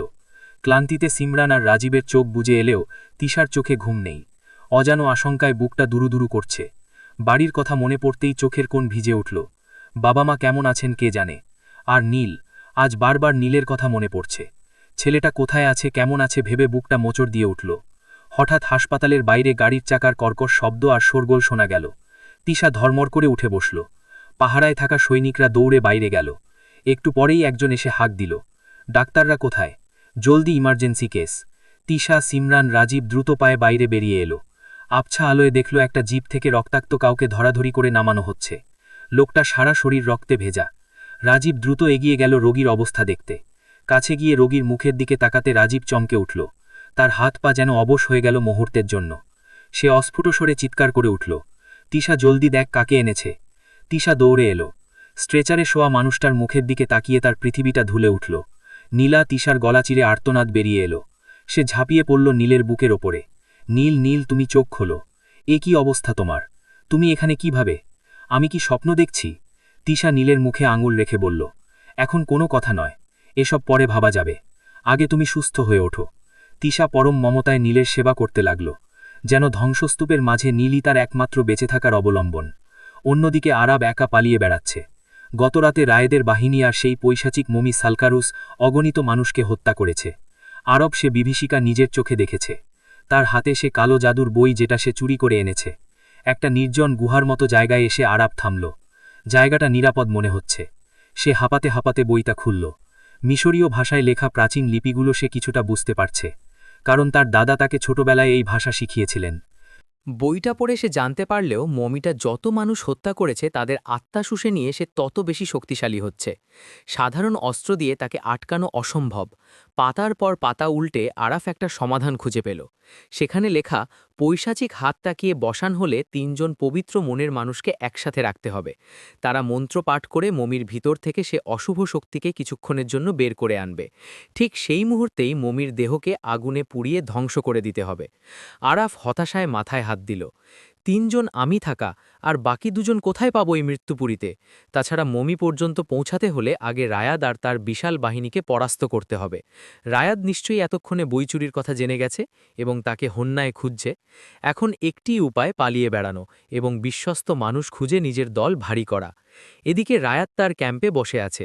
ক্ষমতার দম্ভে তার চোখ মুখ চকচক করছে। কিন্তু মমি সালকারুস কিছুটা দূরে দাঁড়িয়ে আছে। তার লাল চোখ দুটো ধিকি ধিকি জ্বলছে। সে রায়াদের দিকে তাকিয়ে গম্ভীর গলায় বলল, রায়াদ, তোর দলের মধ্যে বিশ্বাসঘাতক লুকে আছে। একা নয়, আরও অনেকে তোর বিরুদ্ধে ষড়যন্ত্র করেছে। রায়াদ চমকে উঠল। কি বলছো? সালকারুস হিসিস করে বলল, দেরি করিস না, সবাইকে মারা শুরু কর, কারণ সবাই মিলে তোর সাথে বিশ্বাসঘাতকতা করবে। এই শহরের ক্ষমতা শুধু তুই চাস না, তোর সৈনিকরাও চায়। রায়াত কিছুক্ষণ ভাবল, মমির কথা তো মিথ্যা হতে পারে না। ক্ষমতার লোভ মানুষকে অন্ধ করে দেয়। সে বলল, কেন করবে তারা এমন? আমি তো তাদের সব দিচ্ছে। মানুষের লোভের কোনো শেষ নেই। বিশ্বাস করিস না কাউকে। হাসপাতাল থেকে সব শুরু কর, ওখানে ষড়যন্ত্রের বীজ বোনা হচ্ছে। রায়াত সিদ্ধান্ত নিয়ে নিল। সে তার অনুগত বাহিনীকে প্রস্তুত হওয়ার নির্দেশ দিল। কিন্তু ক্যাম্পের এক কোনাস পাহারায় থাকা এক তরুণ সৈনিক সব শুনে ফেলল। এই সৈনিকটি মনে প্রাণে রায়াতকে ঘৃণা করে, কিন্তু ভয়ে কিছু বলতে পারে না। সে লুকিয়ে পকেট থেকে ফোনটা বের করে হাসপাতালে কল দিল। হাসপাতালে রাজীব ফোনটা রিসিভ করতেই ওপাশ থেকে ফিসফিস করে ভেসে এলো সতর্কবাণী। ডাক্তার সাব, পালান, রায়াত বাহিনী আপনাদের সবাইকে মারার জন্য আসছে। মমি হুকুম দিয়েছে, হাসপাতাল থেকে গণহত্যা শুরু করবে। সময় খুব কম, জলদি পালান। রাজীবের হাত থেকে ফোনটা প্রায় পুড়ে যাচ্ছিল। সে দৌড়ে তিশান নীলের কাছে গেল। তার চোখে মুখে আতঙ্ক। সর্বনাশ হয়েছে, ওরা আসছে আমাদের মারতে, এখনই পালাতে হবে। হাসপাতালের পাহারায় থাকা সে সৈনিকটি হাঁপাতে হাঁপাতে ভেতরে এসে বলল, আপনারা আর এক মর্ত দেরি করবেন না, জলদি পালান। রায়াদের বাহিনী যে কোনো সময় এখানে পৌঁছে যাবে। ওরা কাউকে জ্যান্ত রাখবে না। নীল শরীরের সমস্ত শক্তি সঞ্চয় করে কোনো মতে উঠে দাঁড়াল। তার মুখটা ব্যথায় কুঁচকে আছে, কিন্তু চোখে দৃঢ় প্রতিজ্ঞা। সে বলল, আমাদের এখনই এখান থেকে বের হতে হবে, নয়তো আমরা সবাই মারা পড়ব। তিশা উদ্বিগ্ন হয়ে নীলের হাত ধরল। কিন্তু নীল, তুমি তো অসুস্থ, হাঁটতে পারবে? নীল তিশার দিকে তাকিয়ে মলান হাসল। কোনো সমস্যা নেই, তুমি তো আছো আমার পাশে, পড়ে যেতে দেব না জানি। রাজীব, সিমরান, তিশা, নীল ৪ জন মিলে পেছনের দরজা দিয়ে হাসপাতাল থেকে বেরিয়ে এলো। বাইরে তখন গুমট অন্ধকার, চারিদিকে দুর্ভিত্ত জঙ্গল, আর সামনেই বয়ে চলেছে বিশাল এক খরস্রোতা নদী। তাদের পালানোর একমাত্র পথ এই নদী। সেই সৈনিকটি তাদের একটি ছোট নৌকার কাছে নিয়ে এলো। সে বলল, এই নদী পার হয়ে তোমরা ওপারে চলে যাও। ওপারে একটা সাধারণ গ্রাম আছে, ওখানে তোমরা নিরাপদ থাকবে। আমি বাকি নৌকাগুলো ধ্বংস করে দিচ্ছি, যাতে ওরা সহজে তোমাদের পিছনে নিতে না পারে। ওরা আর এক মুহূর্ত দেরি করল না। ৪ জন মিলে নৌকায় উঠে পড়ল। নীল আর রাজীব দুজনে মিলে বৈঠা হাতে নিল। নীলের শরীর খুব খারাপ লাগছে, প্রতিটি টানে পিঠের ক্ষতে টান পড়েছে। তবু সে দাঁতে দাঁত চেপে নৌকা চালাতে লাগল।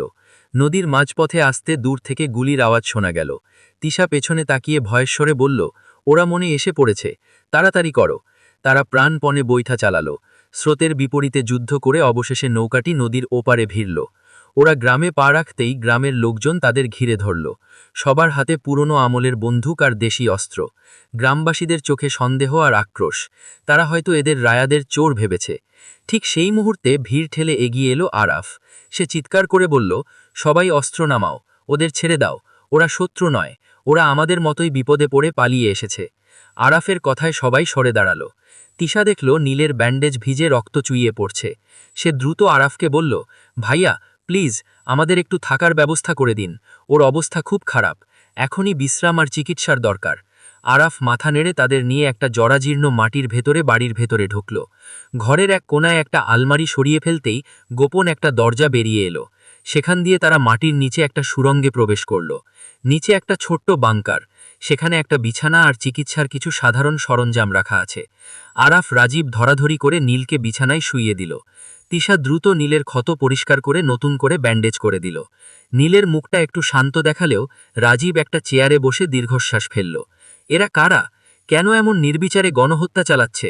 আরাফ গম্ভীর মুখে বলল, এরা হলো একটা আন্তর্জাতিক জঙ্গি ঘুষি। এদের আসল উদ্দেশ্য এই আরেকানো ভ্যালি আর তার আশেপাশের খনিজ সম্পদে ভরা এলাকা দখল করা। সাধারণ সৈনিকের অস্ত্র দিয়ে সুবিধা করতে পারছিল না, তাই তারা এই নিষিদ্ধ কালো জাদুর আশ্রয় নিয়েছে। কিন্তু ওরা জানে না ওরা কি ভয়ঙ্কর আগুন নিয়ে খেলছে। ইমকে নিয়ন্ত্রণ করা ওদের সাধ্য বাইরে। আমাদের ওকে থামাতে হবে, নয়তো পুরো পৃথিবী ধ্বংস হয়ে যাবে। বিছানা শুয়ে নীল দুর্বল স্বরে জিজ্ঞাসা করল, কিন্তু কিভাবে থামব ওকে? আরাফ তার ঝোলা থেকে সে প্রাচীন বইটা বের করে বলল, সব বলে দেব। বইটাতে এর উপায় লেখা আছে। তবে আগেই তোমাকে পুরোপুরি সুস্থ হতে হবে, কারণ এই লড়াইয়ে আমাদের প্রত্যেককে দরকার। ওদিকে রায়াদের ক্যাম্পে মমি সালকারুস আগের চেয়েও ভয়ঙ্কর রূপ ধারণ করেছে। তার শরীর থেকে এখন অনবনত ঘন কালো ধোঁয়া বেরোচ্ছে। সে বিষাক্ত ধোঁয়া যার স্পর্শে আসছে তার শরীর মুহূর্তের মধ্যে শুকিয়ে কাঠ হয়ে যাচ্ছে। রায়াদও এখন তার প্রভুর এই রূপ দেখে ভয় কাঁপছে, কিন্তু পিছু হাঁটার আর কোনো পথ নেই।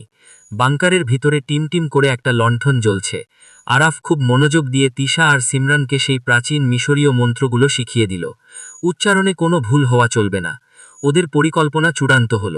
আরাফ, সিমরান আর তিশা মিলে ত্রিভুজাকারে দাঁড়িয়ে মন্ত্রপাঠ করে মমি সালকারুসকে একটা নির্দিষ্ট বৃত্তের মধ্যে আটকে ফেলবে। মন্ত্রের শক্তিতে মমির ভিতরের পৈশাচিক আত্মা দুর্বল হয়ে পড়বে। এই ঠিক সেই সুযোগে নীল আর রাজীব পেট্রোল ঢেলে মমির শরীর জ্বালিয়ে দেবে। শেষে এই অভিশপ্ত বইটা আগুনে পুড়িয়ে দিলেই সব শেষ। নীল ভ্রুকুচকে জিজ্ঞাসা করল, এটা কি সত্যি কাজ করবে? আরাফ, যদি কোনো ভুল হয়? আরাফ দৃঢ়লে জবাব দিল, অবশ্যই কাজ করবে। এই বইয়ের এটাই একমাত্র উপায় হিসাবে লেখা আছে। আমাদের হাতে আর কোনো বিকল্প নেই। রাজীব চিন্তিত মুখে বলল, কিন্তু রায়াদ আর তার বাহিনী মমিকে ধ্বংস করার আগেই তো ওরা আমাদের শেষ করে দেবে। আগে রায়াদকে সরাতে হবে। আরাফ মাথা নেড়ে বলল, সেটা আমি দেখছি। তোমরা এখন খাবার খেয়ে একটু বিশ্রাম নাও। শরীর আর মন দুটোই তাজা থাকা দরকার। আমি একটু বাইরে থেকে আসছি, গ্রামের লোকেদের সাথে কথা বলে দেখি। আরাফ বেরিয়ে যেতেই ঘরের পরিবেশটা একটু শান্ত হলো। তিশা ধীর পায়ে এসে নীলের পাশে বিছানায় বসল। নীলের চুলা আঙুল বুলে দিতে দিতে নরম গলায় বলল, এখন কেমন লাগছে তোমার? নীল তিশার চোখের দিকে তাকিয়ে হাসল, অনেক ভালো। তুমি পাশে থাকলে আমার আর কিচ্ছু লাগে না, সব ব্যথা উভে যাবে। তিশা নীলের কথায় মুচকে আসলো ঠিকই, কিন্তু তার চোখের কোণে পানি চিকচিক করছে। সে ধরা গলায় বলল, কিন্তু নীল, তোমার এই তিশা তো ভালো মানুষ না, সে আসতে একটা স্বার্থপর। দেখো, তোমার চেয়ে ভালো অপশন পেয়ে তোমাকে ছেড়ে যেতে চেয়েছিল, আমি কথা দিয়েও কথা রাখিনি। নীল আলতো তিশার মুখে হাত রেখে তাকে থামিয়ে দিল। চুপ করো তো, এতে তোমার কোনো দোষ নেই তিশা। আমি জানি তুমি ইচ্ছে করে কিচ্ছু করনি, তুমি পরিস্থিতির শিকার ছিলে। মা বাবা চাপে পড়ে হয়তো সিদ্ধান্ত নিতে বাধ্য হয়েছিলে। ওসব নিয়ে এখন ভেবো না। তিশা কোনো কথা বলল না, শুধু নীলের গালে নিজের গাল ঠোকে চুপ করে রইল। নীল এক হাতে তিশার চুলে বিলি কেটে দিতে লাগল। ভালোবাসার এই মুহূর্তটুকু যেন পৃথিবীর সমস্ত কোলাহল থেকে তাদের আলাদা করে দিল। কিছুক্ষণ পর তিশা উঠে বসল। সিমরান এসে তিশার কাঁধে হাত রাখল। সে বলল, তিশা, আমি জানি তুই নীল ভাইকে ছাড়া এক মুহূর্ত থাকতে পারবি না। আমার মনে হয় তোর নীল ভাইকে বিয়ে করা উচিত। তোর বাবা মা যতই জোর করুক, তুই আর ওদিকে আর ফিরে তাকাস না, নিজের সুখটা দেখ। রাজীব সায় বলল, হ্যাঁ তিশা, সিমরান একদম ঠিক বলেছে। একবার সত্যিকারের ভালোবাসা হারিয়ে ফেললে জীবনে আর কখনোই সুখী হতে পারবি না। টাকা পয়সা, স্টেটাস এসব দিয়ে সুখ কেনা যায় না। তিশা কোনো উত্তর দিল না, শুধু নীলের দিকে একবার গভীর দৃষ্টিতে তাকালো। সেই দৃষ্টিতে ছিল এক অকথিত প্রতিশ্রুতি। এদিকে রায়াদের ক্যাম্পে চলছে এক ভিন্ন নাটক। মমি সালকারুসের আদেশে রায়াদ একে একে তার সাথে থাকা সব বিশ্বাসী সৈনিককে হত্যা করেছে। ক্যাম্প জোরে এখন শুধু লাশের স্তূপ। রায়াদ রক্তমাখা হাতে মমির সামনে এসে দাঁড়াল। তার চোখে মুখে উন্মাদ। সব শেষ। বিশ্বাসঘাতকরা আর কোনো সম্ভাবনা নেই। এবার কি করব? এই পুরো এলাকা এখন আমাদের দখলে। মমি সালকারুস স্থির হয়ে দাঁড়িয়েছিল। তার শরীর থেকে কালো ধোঁয়া বেরোচ্ছিল। সে দূরের গ্রামের দিকে আঙুল তুলে বলল, ওই যে গ্রাম দেখছিস, ওখানে আরাফ নামের একজন আছে। সে আমার ধ্বংসের ষড়যন্ত্র করছে। তাকে শেষ করতে হবে, আর সবাইকে আমার পায়ের সামনে নত করতে হবে। রায়াদ উৎসুক হয়ে বলল, তাহলে দেরি কেন? চলুন এখনই ওই গ্রাম জ্বালিয়ে দেই। রায়াদ পা বাড়াতেই মমি সালকারুস হঠাৎ তার সামনে এসে পথ আটকে দাঁড়াল। চোখের পলকে সে রায়াদের গলা শক্ত করে চেপে ধরল। রায়াদ ছটফট করতে লাগল, কিন্তু তার মুখ দিয়ে কোনো শব্দ বের হল না। সালকারুস তাকে এক ধাক্কাতেই শূন্যে তুলে ধরল। তার লাল চোখ দুটো রায়াদের চোখের দিকে স্থির হল। তোর কাজ শেষ রায়াদ। তোর মতো লোভ আর বিশ্বাসঘাতকের আর কোনো প্রয়োজন নেই আমার। তোর আত্মাটা বেশ নোংরা, ওটা খেতে ভালো লাগবে। এ বলে সালকারুস রায়দের মুখের কাছে নিজের মুখ নিয়ে এলো। রায়ের শরীরের ভেতর থেকে ধোঁয়ার মতো একটা অবমি মুখের ভিতরে ঢুকতে লাগল। মমির শরীর থেকে বের হওয়া কালো ধোঁয়া রায়েদের শরীরে ঢুকতে তাকে ভেতর থেকে পুড়িয়ে দিল। কিছুক্ষণ ছটফট করার পর রায়েদ নিথর হয়ে গেল। সালকারুস তাকে মাটির উপরে ছুঁড়ে মারল। রায়েদের শুকনো দেহটা পড়ে রইল, আর মমি সালকারুস বাতাসের সাথে মিশে অদৃশ্য হয়ে গেল। তার গন্তব্য এখন একটাই, আরাফ এবং তার সঙ্গীরা। ভোরের আলো ফুটতেই আরাফ দেখল রায়েদের ক্যাম্পে জনমানবহীন। শুধু ছড়িয়ে ছিটে আছে লাশের স্তূপ। রাইতের দলের কেউ আর বেঁচে নেই। মমি সালকারুজ নিজের হাতে সবাইকে শেষ করেছে। এটা আরাফের দলের জন্য একদিক থেকে ভালো হল। প্রতিপক্ষ এখন শুধু একজন, সে মমি। কিন্তু সে একজনই হাজার সৈন্য সমান। সকালবেলা গ্রামের মাঝখানে খোলা জায়গায় গ্রামবাসীদের জড়ো করল আরাফ। সবার চোখে মুখে আতঙ্ক। আরাফ সবাইকে সাহস দেবার চেষ্টা করছিল। ঠিক তখনই বাতাসের গতিপথ বদলে গেল। আকাশ কালো করে এক অশুভ ছায়া নেমে এলো গ্রামের ওপরে। ধুলোর ঝড় তুলে ঠিক তাদের সামনে এসে দাঁড়াল মমি সালকারুস। তার উপস্থিতি যেন মৃত্যু ঘোষণা করেছে। গ্রামবাসীরা ভয়ে চিৎকার করে এদিক ওদিক পালাতে শুরু করল। আরাফ বিন্দুমাত্র বিচলিত না হয়ে সালকারুসের মুখোমুখি রুখে দাঁড়াল। সালকারুস তার জ্বলন্ত লাল চোখে আরাফির দিকে তাকিয়ে হুঙ্কার ছাড়ল, মূর্খ মানব, এখনও সময় আছে। আমার পায়ে লুটিয়ে পড়, আমার দাসত্ব মেনে নে, হয়তো প্রাণটা বেঁচে যাবে। আরাফ দৃঢ় কণ্ঠে জবাব দিল, এটা কখনোই সম্ভব হবে না। আমরা স্বাধীন মানুষ, কোনো পিশাচের দাসত্ব করার জন্য জন্মায়নি। সালকারুস অট্টহাসিতে ফেটে পড়ল। সে হাসিতে চারপাশের গাছপালা পর্যন্ত কেঁপে উঠল।